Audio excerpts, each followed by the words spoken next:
Your cardiologist knows your heart, and your mom knows how to mend your heart. Your ophthalmologist helps you see, and your best friend makes you feel seen.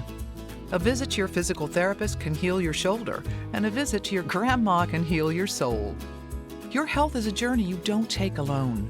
Just like the people around you, all of us at Kaiser Permanente work together to help care for all that is you. Learn more at kp.org. Kaiser Permanente, for all that is you. You're listening to the Archaeology Podcast Network. You're listening to the Archaeology Show. TAS goes behind the headlines to bring you the real stories about archaeology and the history around us. Welcome to the podcast. Hello and welcome to the Archaeology Show, episode 251. On today's show, we talk about a well-preserved bog body, the ancient Assyrian capital Assur, and the rediscovery of an Irish tomb. Let's dig a little deeper into those tasty bogs with all the fun stuff in them. Bog butter? Bog butter.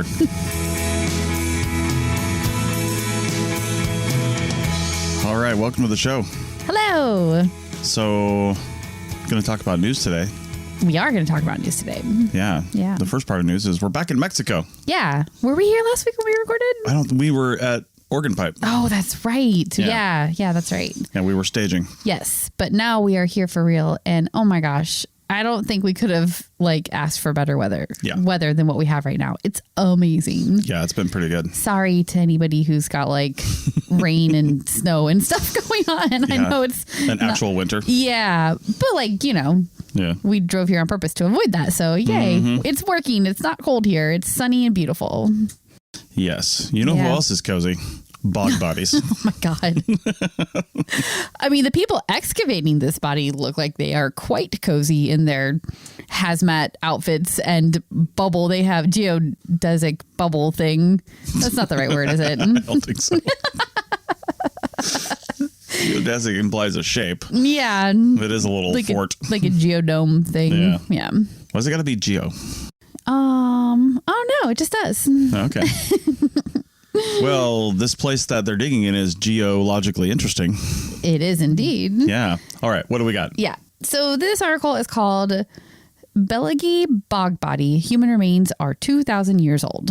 Wow, they kind of just gave everything away right in that in that title. All right, segment done. 2. With nothing else to talk about. So this article is from the BBC, and it is exactly what the title sounds like. There is a bog body that was discovered, and these ancient human remains date back to more than 2,000 years ago, and they've been recovered by the police service of Northern Ireland. So it's a interesting situation because they had no idea how old these remains were going to be. So that's why the police were involved. Yeah. The fact that they are preserved well enough that they were concerned that they might be more modern is crazy because they are not modern. They are 2,000 years old. No, anytime, unless you're doing an archaeological excavation in a known area where you could find something, even if you're an archaeologist and you just find human remains with no context, you immediately call the police. Yes, because they can look newer and they can look older than what they actually are. And you just don't know. So, that's how the police ended up involved, I'm sure. Yeah. So these boglands in this part of Northern Ireland, first off, you hear about bog stuff not just bodies. But things have been chucked into bogs. I mean, there's animals, there's all kinds of these different things. And it's just the low oxygen environment, once it really gets in there, it just preserves stuff. Yes. Yeah, it does. It's a really cool area. I heard about bog butter one time. We talked about it on the show. Did we? Yeah. Okay. Super gross. Yeah. Yeah. So this is a series of boglands that are north of Lough Neagh. It's Lough. New word, Neagh. So not entirely sure how to pronounce that, but yeah. And they were formed by glaciers. So that's the sort of geological history of this area. It's probably Loch. Yeah, sure. And so they've done some initial carbon dating on these remains, and it is placing them between 2,000 and 2,500 years old. Yeah. They also did a forensic study on the remains just to sort of figure out how old this person was. And they've determined that the individual was a male between the ages of 13 and 17. Yeah, they initially found just doing investigations. Tibia and fibula from the left leg and a humerus, ulna and radius of the right arm on the surface. Yeah. Yeah. So that's what I guess prompted this whole thing. Mm-hmm. Yeah. They excavated further, and about 5 meters south, they found more long bones protruding from the surface. And so that, caused a larger scale excavation to happen. And between these various surface finds that initially drew them to the area, they found finger bones, wrist bones, toe and ankle bones, ribs, a few vertebra, clavicles, and of course more of the arm and leg long bones. And that was all buried. Yeah. Yeah. They're sure it's all from the same person. Well, they probably think that because they don't have any doubles. Yeah. If you have doubles, then you have more than one individual. Right. So M&I is minimum number of individual. And usually when you have a fragmented, burial recovery like this, where you don't know, you just have to pick a bone, and then however many instances of that bone you find is how many individuals there are. And so I'm guessing that's what they did. Although they don't really talk about that in this article, because this article is just more of a press release kind of a thing rather than a scientific study situation. Right. So, yeah. What makes this super interesting, and the fact that it's in a bog, is some of the other stuff that they found that's preserved, like intact fingernails, toenails, skin, possibly a kidney. I mean, they 2,000 years old. I know. And they said possibly a kidney, but if you look at that picture, that is a kidney. What else could that possibly be? So that's insane. A 2,000-year-old kidney. Yeah. Fully preserved. So crazy. The one thing this kid was missing was his head, though, or her head. What was it, male or female? It is male. That's right, male, yeah. They said it wasn't clear if the head was removed before or after death, but I guess we don't have the part of the vertebra or spine where it would have been disconnected. Yeah. In the image, I definitely saw a couple of vertebra, but I don't think that the ones from the top were necessarily there. So yeah, that's probably what you would need to know how the head got separated. All these remains that they found were about 1 meter below the surface, which geologically matches about 2,000 to 2,500 years of a date range years old. Yeah. So it corroborates the carbon dating that they were getting as well, which is always good when you have two different dating methods that sort of produce the same results. So that's great. Yeah. They also found a cluster of fossil tree remains, which I'm kind of surprised that a tree could fossilize in that environment. But anyway, that was interesting too. And it looks like the individual might have been purposely placed there. It's possible. But, there's always other reasons, too, that you have to consider, right? Maybe he just naturally died among the trees, and that's where his body, naturally came to rest. Or he could have washed in from somewhere else and got caught up by the trees. And then that's why he's tangled up in this fossilized tree remains. But it is interesting to speculate, because if it's a purposeful burial, then that would be an interesting, custom for this group of people at that time. So, but I just don't know that they're going to be able to say that for sure. They would need to find more artifacts, more evidence that it was a purposeful burial. So yeah. Okay. Or more burials that are like it, I guess, would also help with that argument. It's going to have to keep digging in the bogs. Yeah, I guess so. Yeah. So lots of cool things in the bogs. Yeah. Kind of like the La Brea tar pits. Oh man, God. Lots of good stuff in La Brea. This is the worst show on TV. I wasn't even going to talk about it. I'm literally talking about the tar pits. Yes, I know. But I know it's in your head right now. And you're thinking of this terrible, awful show. Which we mentioned here before. Yeah. You did a whole episode on it. Oh, yeah. Probably because I refused to join you. Because I was like, this is the worst show ever. I just love the time travel premise. Yeah. It's not super well executed, but it's also kind of fun, I guess. Indeed. Yeah. All right. Well, something that was super well executed was the lost capital of ancient Assyria. They did a good job, then they lost it. Back in a minute.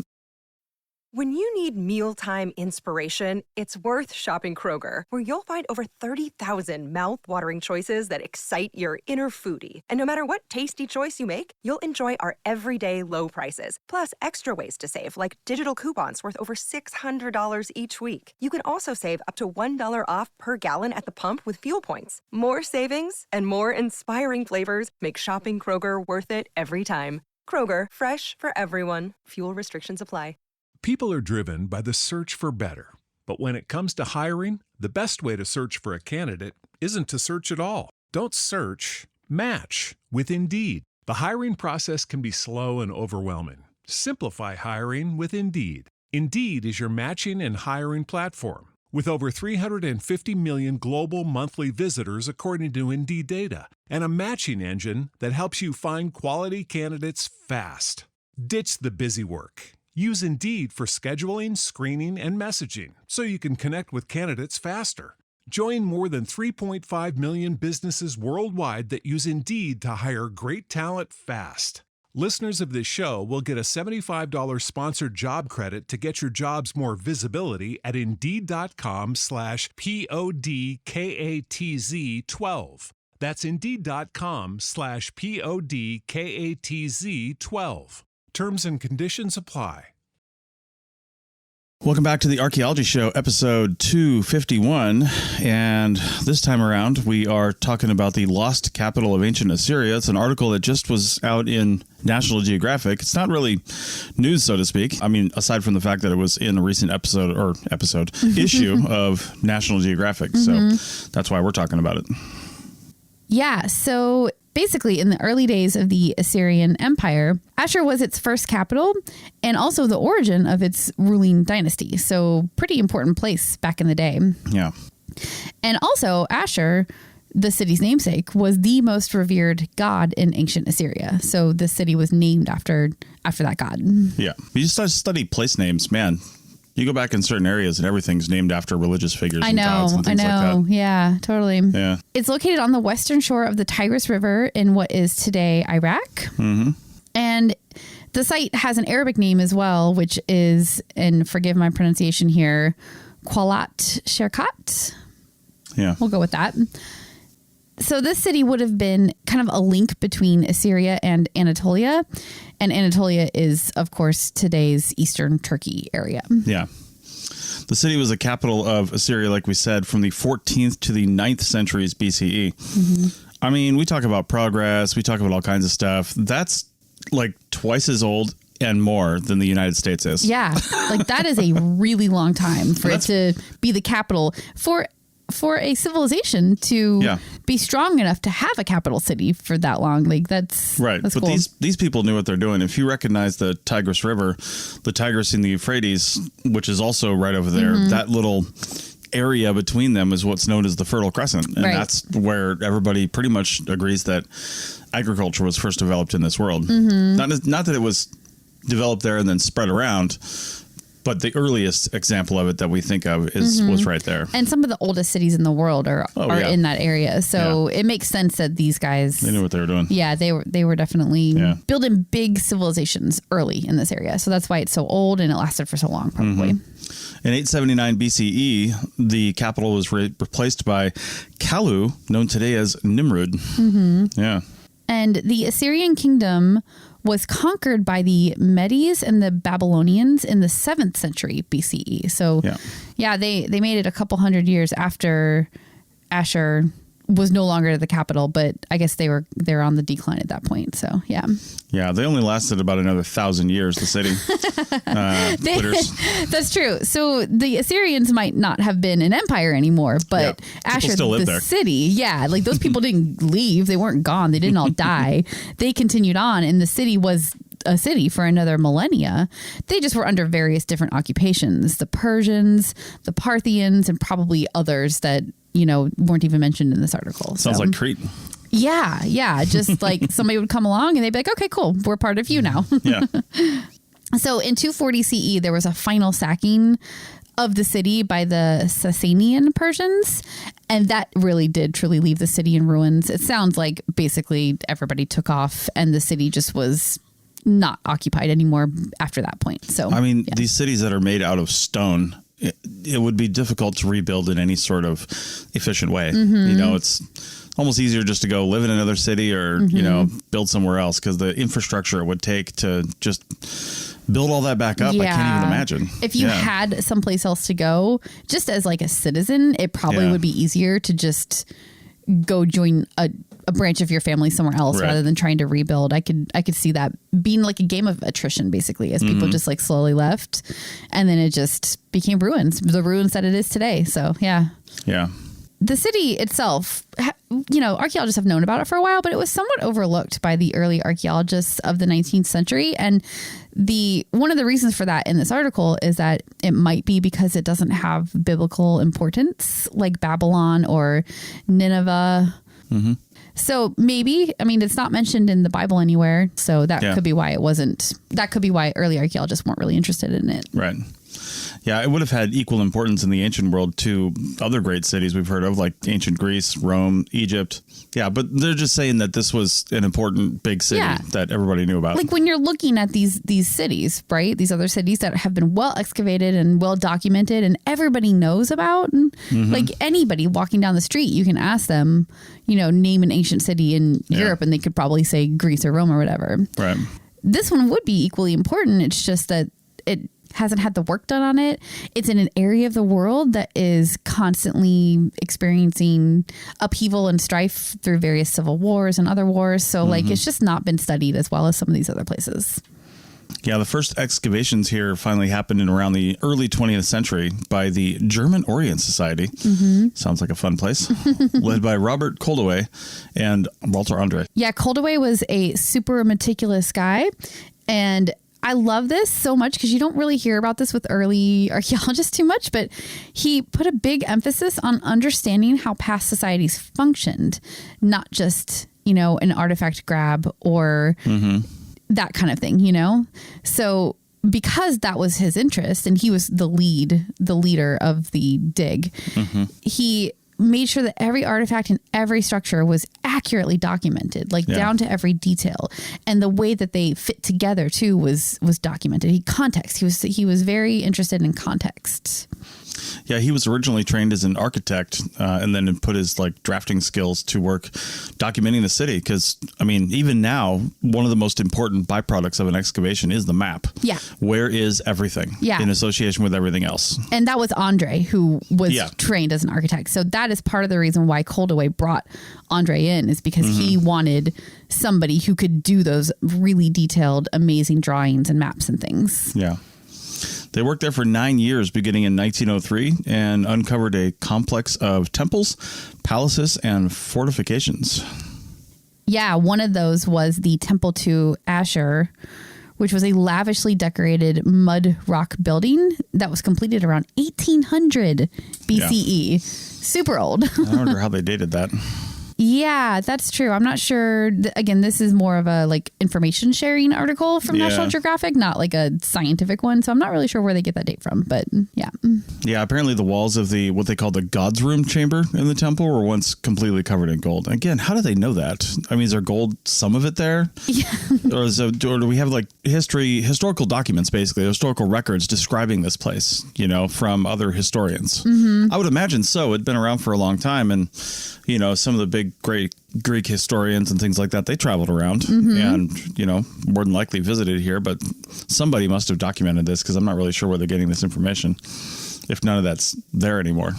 You look at the pictures in the article and I mean, it's just a bunch of ruins. So I was just looking that up while you were talking because I couldn't remember why they knew that, but apparently there's an inscription by a later sovereign, Esarhaddon, that said that the walls were covered in gold. Now, again, this is an inscription by somebody later on who might have wanted to bolster the memory of his previous rulers or whatever. Yeah. Maybe they were family members or something like that. But that is why they say that it was covered in gold. I don't think there's any evidence of that left because it sounds like they were looted pretty badly. Like the multiple sackings that this city went through, there were no valuable goods left to be found. Yeah. So, yeah. Well, given its longevity, there were several, and I'm surprised only several, royal palaces throughout the city's time. You'd think there'd be one every, you know, new ruling class. I know. But the Old Palace, they call it, with ancient foundations embellished by the Assur kings as the city became a regional power, was there. And then there was the New Palace, built in the 13th century BC by Tukulti-Ninurta the First. Yeah. Yeah. Tukulti-Ninurta. Yeah, that's quite a name. Anyway, a third palace was built much later in the 2nd century CE by the Parthians. And that would have been not too long before the final sacking of the palace too. So, or of the city too. So that was a much later addition to the city. This would have been super cool, just excavating this whole thing back then. But inside the old palace, they found what were the royal tombs of Assyria's ancient kings. I mean, I feel like you don't find stuff like that anymore. I know. Maybe in Egypt. Yeah, I mean, every once in a while you do, but and it's always looted, right? Even these were looted. It was looted way back in 614 BCE. It's a good thing the looters said, we were here. Yeah. I mean, I think there's just written records of this kind of stuff from back then, either written like in stone on tablets or whatever, wherever they left those kind of inscriptions. So they did not expect to find any grave goods or valuables, though. Same as with the other structures. Right. They were all looted, and there's been too much looting and taking over of the cities. There was just nothing left. So this initial excavation was paused with the outbreak of World War I. And before it started, a ship full of artifacts left for Germany in 1914. The idea was to take them there and study them because they knew that things were having to wind down because of the war. But that ship got held in Portugal throughout World War I and all the way until 1926. And they were finally released and allowed to continue to Germany, 12 years after they left Iraq. Iraq. Is somebody like on that ship for 12 years just going any day now? I don't know. Like the thought of that is just crazy. Was it docked somewhere? Was it at anchor? Well, it was docked, I'm sure. It must have been. Yeah. But, I guess it could have been at anchor. Yeah. Why not? But yeah, it's crazy, right? Yeah, that's nuts. And so that was sort of it for a while, right? Like, it wasn't excavated again for many decades because of political upheaval in modern day Iraq and maybe even potentially like lack of interest a little bit. Like it just didn't get the attention that some of these other big ancient cities did. So but in 2003, it became a UNESCO World Heritage Site. So that got some eyeballs back on it. Yeah, and then some more eyeballs got back on it. Yeah. In 2015, when ISIS was seeing how far their bombs would go and deliberately destroyed Assur's remains, including severely damaging the arches of a historic symbol of the city, the monumental Tiberia Gate. I remember hearing about that. Yeah. It was like, I'd never heard of the place to begin with. Yeah. And then all of a sudden in 2015, they just started blowing stuff up that didn't support their historical narrative. Yeah. And also probably to make a point of their strength, probably. Yeah. Like, look at us, we can blow up these, ancient remains, I guess. So, well, I don't know what the Germans are so interested in this place for, but in 2022, a team from Ludwig Maximilian University in Munich, which is someplace I definitely want to go, in Germany, began working in the Newtown section of Assur. And to make things even more complicated, this was just like an afterthought at the end of this article. And I was like, wait, what? We need to talk about this more. But the entire site, the entire city is currently under threat by the proposed Makul Dam, which would flood the area and would completely drown this ancient city. So not only is it a place that hasn't really been well excavated, it might be underwater soon because of the dam or a new dam, which is crazy. So I guess this team from the German university, they're working on it, but archaeology is a slow science. So I don't know when this dam is supposedly going to be built, if it's going to be built, but they don't have a lot of time. This is like a salvage archaeology moment if that dam is going to happen. So might just make digging easier for underwater archaeologists. Right. All right, well, go check that out. Lots of cool stuff. Obviously, it's National Geographic, so there's pictures, and it's kind of a long article, but it's a good read. It's well put together. Yeah. And there's some old photos from the original excavation, which are really neat to see. Yeah. Some of the drawings from that original excavation have been turned into almost like reconstruction, so you can see what the city might have looked like. And then there's some really cool artifacts that were recovered as well. I said that it was looted terribly, and it was, but that doesn't mean that they got everything. Right. So these excavations did turn up some really, really cool artifacts. So there's some great images of those in the article as well. All right. Well, we're going to go from a lost capital city to just one tiny lost little tomb. Back in a minute. Your cardiologist knows your heart, and your mom knows how to mend your heart. Your ophthalmologist helps you see, and your best friend makes you feel seen. A visit to your physical therapist can heal your shoulder, and a visit to your grandma can heal your soul.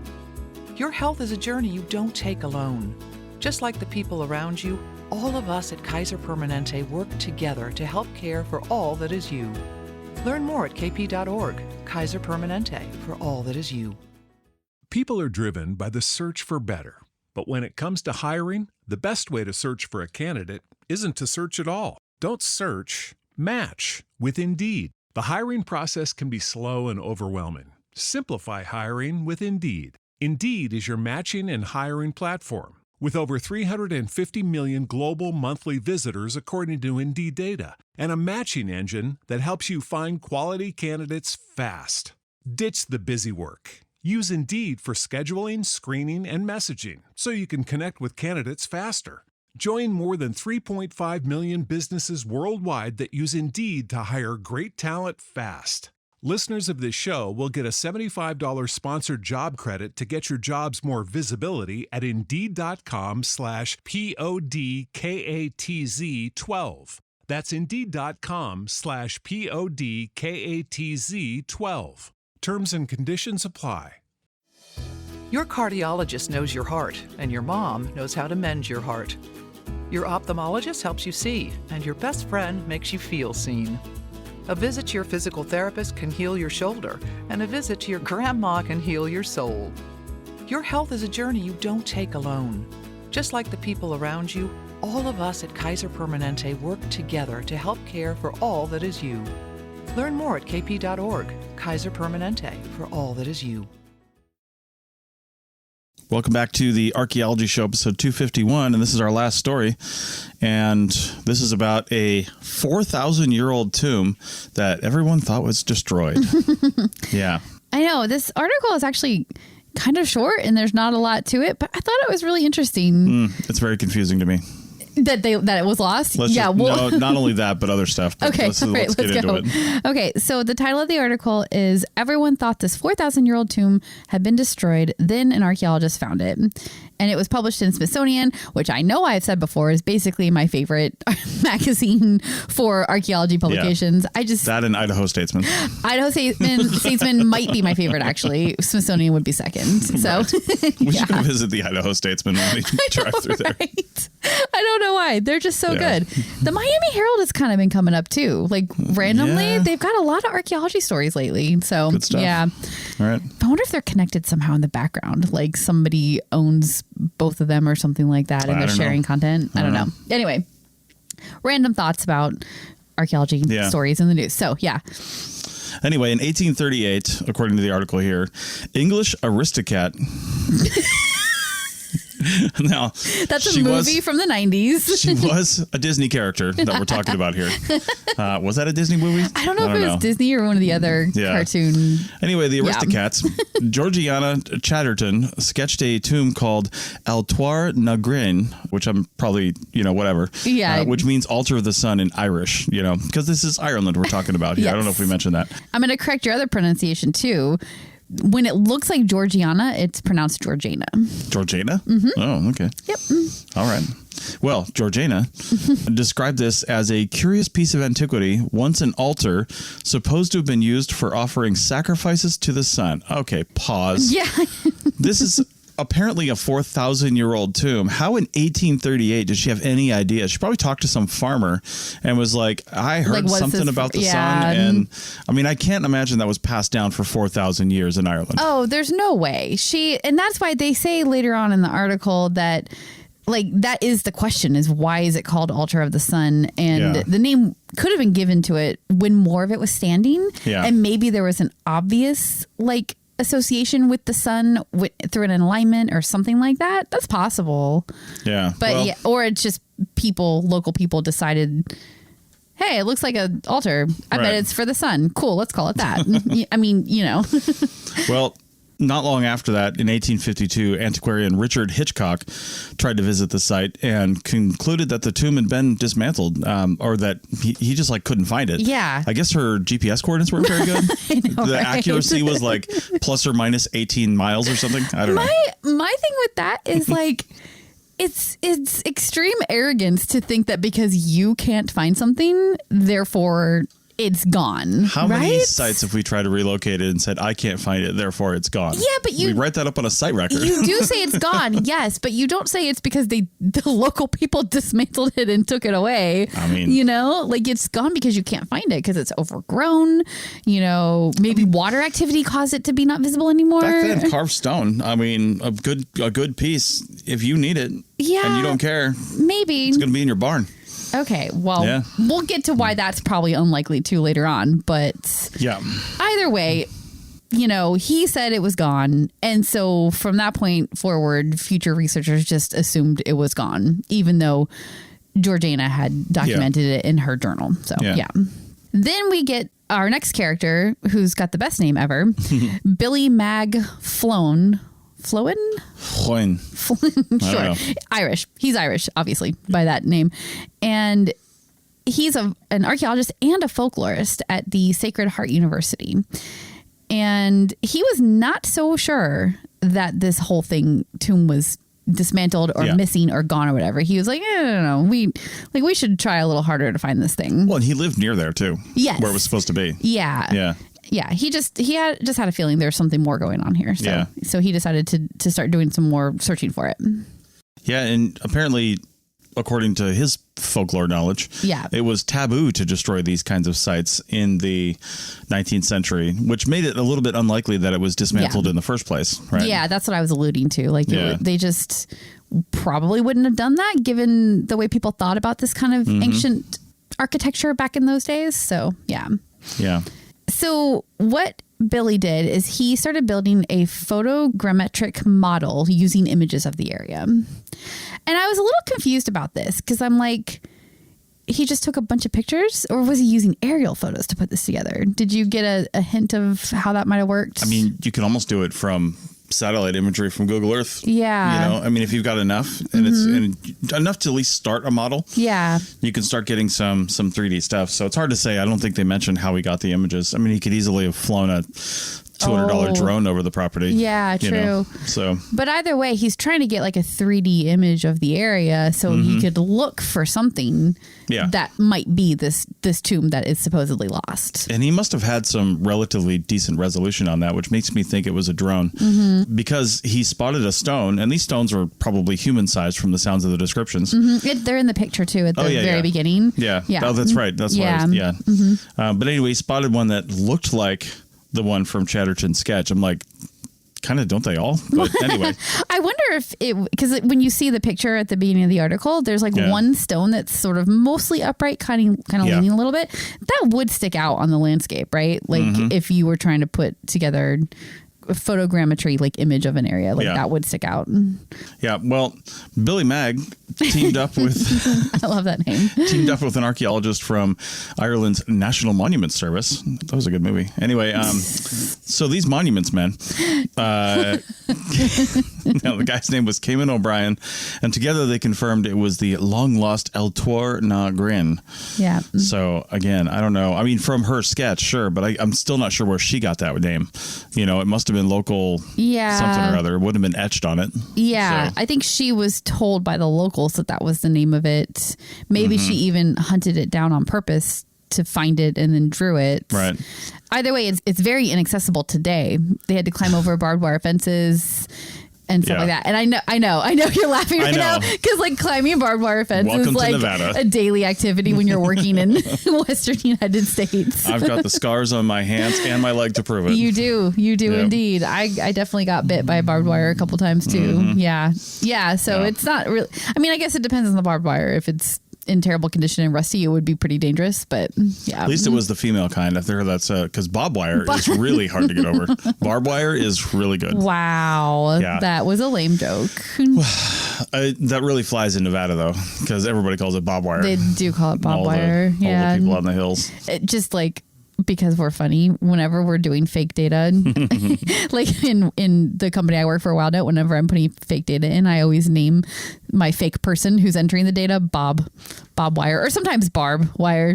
Well, I have fake names I use too in the software that I work with. I had to create fake users, and I've got the whole Wire family. I've got Guy, Barb, and Bob. Guy. I forgot about Guy. You're such a dork. And then sometimes their uncle Mark Waypoint comes over. Yeah, don't forget Mark. Yep. Mark Waypoint. Okay. All right. So, well, anyway. We're lame. So yeah. Anyway, these guys think that there's more stones buried below the soil, which would only make sense. It's been there 4,000 years. It's possible that the ones that are buried, and you can see a couple of them either partially buried or fallen over in that image, like maybe they were standing when Georgina originally sketched it, and now they've fallen over, and that's why it looked so different when our next fellow went looking for it 20 years later or whatever. But Yeah, this tomb is located in a place where you would kind of expect a tomb to be for maybe somebody important or something like that. But it's on top of a hill near Ballyferreter?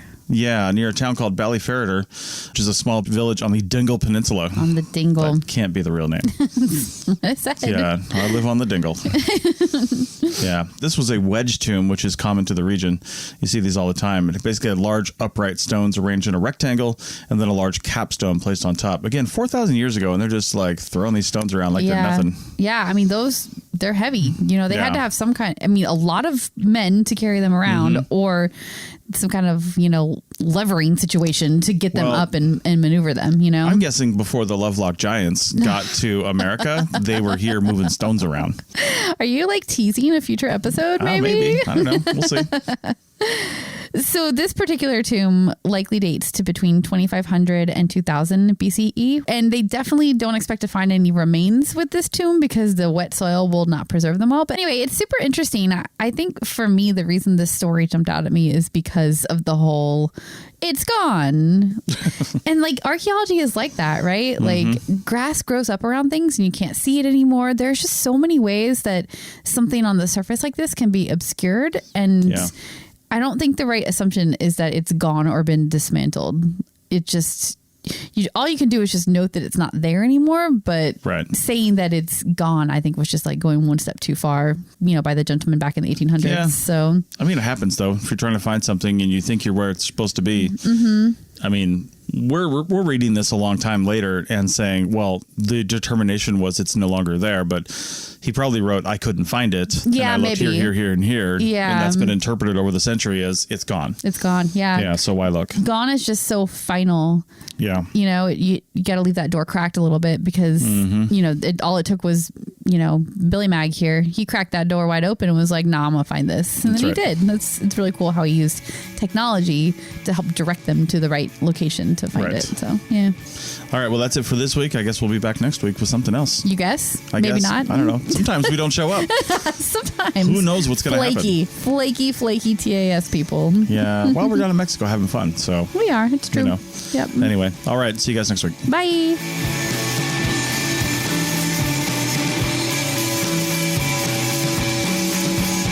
Thanks for listening to The Archaeology Show. Feel free to comment and view the show notes on the website at www.archpodnet.com. Find us on Facebook, Instagram, and Twitter at ArchPodNet. Music for this show is called I Wish You Would Look from the band Sea Hero. Again, thanks for listening and have an awesome day.